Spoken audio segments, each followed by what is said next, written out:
So, will you ever be over the grief is one of the things that my divorce group ponders a lot of the time. And when they feel like they get stronger, then something sort of sets them back and they're back in their grief again. It's important from time to time to notice how much of the grief has come off your shoulders. And maybe there's new grief that you haven't processed yet, but imagine that the grief could be like a heavy coat and you've maybe been carrying it or wearing it for a long time. But maybe you're further along than you think, and maybe you're closer to being more neutral about some of the things that have occurred in your life.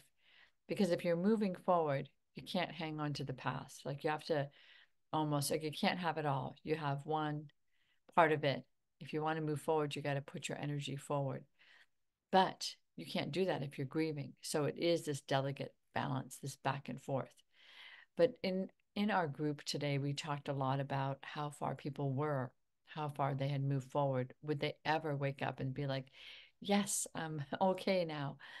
Probably yes, and probably no. Some days, but some days the impact and the sadness of losing something that was important to you and had many decades with you is difficult. So it's gonna once in a while come over you. I always think about, this really important strategy, which is don't allow yourself to think about things too much if you're not feeling strong. So think about the times in your day and in your life when you're the strongest, when you're the clearest thinking.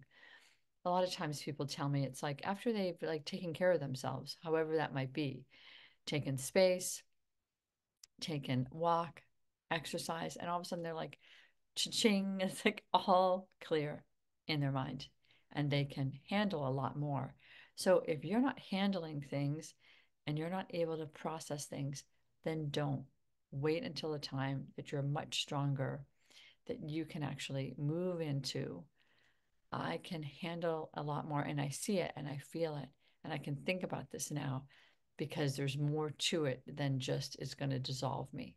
So remember, there's strategies to processing pain.